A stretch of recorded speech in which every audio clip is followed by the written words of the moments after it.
잇몸이 붓고 피가 나나요? 약도 병원도 필요 없습니다. 단 3분이면 됩니다. 이건 치과 의사들도 인정하는 긴급 잇몸 진정법입니다.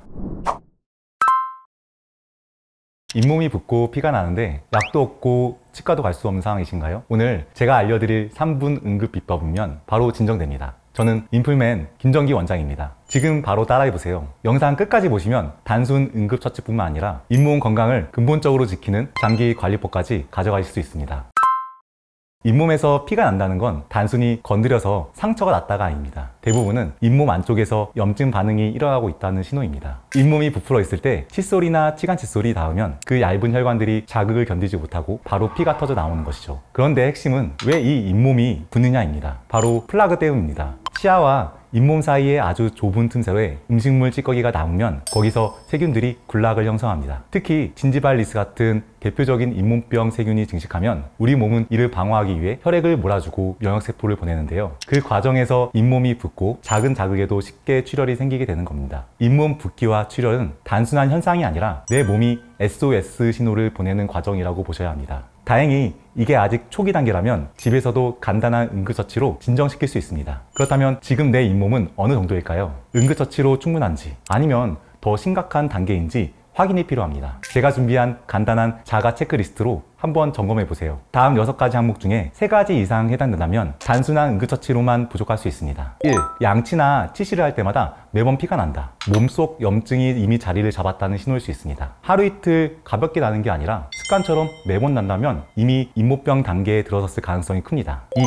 잇몸이 빨갛게 부어있고 색이 짙어 보인다. 건강한 잇몸은 영분홍빛이고 단단합니다. 그런데 붉게 달아오르고 부풀어 있다면 염증으로 인해 산소 공급이 잘 안 되고 잇몸 질환이 진행 중일 수 있는 것입니다. 3. 양치를 방금 했는데도 입냄새가 난다. 이는 단순히 음식 냄새가 아닙니다. 잇몸 주머니 속 세균이 단백질을 분해하면서 황화합물을 만들어내는데 이게 바로 특유의 불쾌한 입냄새의 원인입니다. 4. 치아가 시리거나 흔들리는 느낌이 있다. 잇몸뼈가 약해지면 치아를 단단하게 잡아주지 못합니다. 시린 증상이 잦아지고 치아가 살짝 흔들린다 느껴진다면 이미 염증으로 인한 뼈 손실이 시작됐다는 신호일 수 있습니다. 5.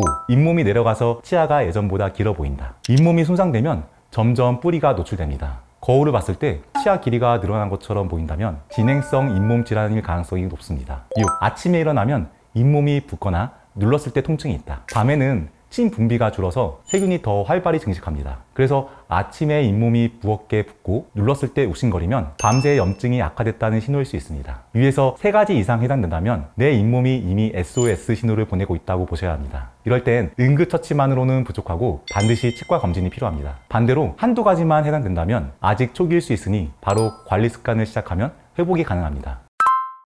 붓고 시리고 피나는 잇몸, 바로 진정시키는 방법을 알려드릴게요. 잇몸이 붓고 피가 날 때 가장 중요한 건 얼마나 빨리 염증 반응을 진정시키느냐입니다. 여기서 제가 권하는 방법은 단 3분이면 충분합니다. 첫 번째는 녹차입니다. 집에 녹차 티백 하나씩은 가지고 계실 텐데요. 녹차 속에는 카테킨이라는 성분이 들어있어서 세균의 성장을 억제하고 염증을 줄여줍니다. 또 탄닌 성분은 단백질을 조여주는 수렴 작용을 해서 작은 혈관에서 나는 피를 빠르게 먹게 하는 데 도움을 줍니다. 방법은 간단합니다. 녹차를 따뜻하게 우려낸 뒤 식혀서 입안에 머금고 30초간 헹궈주시면 됩니다. 냉장고에 차가운 녹차가 있다면 효과는 더 빠르고 강력합니다. 두 번째는 차가운 압박입니다. 얼음을 티슈나 손수건에 싸서 뺨 쪽에 한 2분 정도 데워주시면 됩니다. 이렇게 하면 혈관이 순간적으로 수축하면서 붓기와 출혈이 눈에 띄게 줄어듭니다. 얼음이 없다면 찬물을 잠시 머금는 것도 좋은데 단 이가 시린 증상이 없는 분들에게만 권장드립니다. 세 번째는 헥사메딘과 치간칫솔입니다. 헥사메딘은 약국에서 2,000원 정도면 쉽게 구할 수 있는 일반 의약품인데요. 강력한 살균 작용이 있습니다. 단순히 가글만 하는 것보다는 치간칫솔에 헥사메딘을 묻혀서 피가 나는 부위를 조심스럽게 닦아주시면 훨씬 효과적입니다. 이렇게 헥사메딘을 담아주시고요.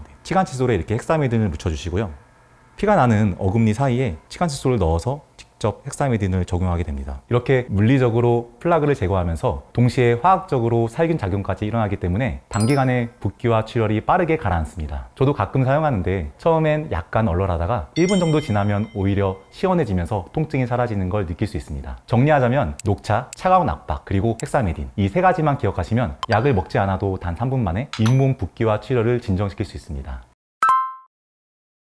하지만 여러분, 잇몸 문제는 응급으로만 끝낼 수 있는 게 아닙니다. 잇몸이 붓고 피가 난다는 건 이미 세균 활동을 시작했다는 신호이기 때문에 근본적인 관리가 반드시 필요합니다. 잇몸 건강을 지키는 데 있어서 근본은 결국 딱 3가지입니다. 이 3가지보다 확실한 방법은 없습니다. 첫 번째는 바스법 칫솔질입니다. 칫솔을 치아와 잇몸 경계에 45도로 대고 작게 진동을 주면서 닦는 방법인데요. 이게 중요한 이유는 단순히 치아 겉면을 문지르는 게 아니라 치아와 잇몸 사이의 플라그까지 효과적으로 제거해주기 때문입니다. 잇몸이 약한 분일수록 세게 문지르는 칫솔질보다는 바스법이 훨씬 안전하고 효과적입니다. 두 번째는 구강세정기입니다. 워터픽이라고도 하죠. 칫솔이나 치실만으로는 닦이지 않는 깊은 틈새의 음식물과 세균을 강한 물살로 씻어내줍니다. 처음에 사용하면 피가 더 나는 것 같고 불편할 수 있지만 며칠만 꾸준히 하다 보면 잇몸이 점점 단단해지고 출혈도 줄어드는 걸 직접 느낄 수 있습니다. 세 번째는 생활습관입니다. 칫솔질만으로는 치아의 절반밖에 관리가 안 되기 때문에 치실과 치간 칫솔은 선택이 아니라 필수입니다. 또 입안이 건조하면 세균이 훨씬 빨리 번식하니 물을 자주 마셔서 침이 잘 돌게 해주셔야 하고요. 마지막으로 야식, 단 음식, 흡연은 잇몸을 망치는 3대 주범입니다. 특히 흡연은 잇몸 혈류를 막아서 잇몸병 진행 속도가 비흡연자의 2배 이상 빠르다는 연구도 있습니다. 이 3가지만 꾸준히 지켜주셔도 응급처치로만 버티던 잇몸이 훨씬 더 건강하게 회복되는 걸 확인하실 수 있을 겁니다.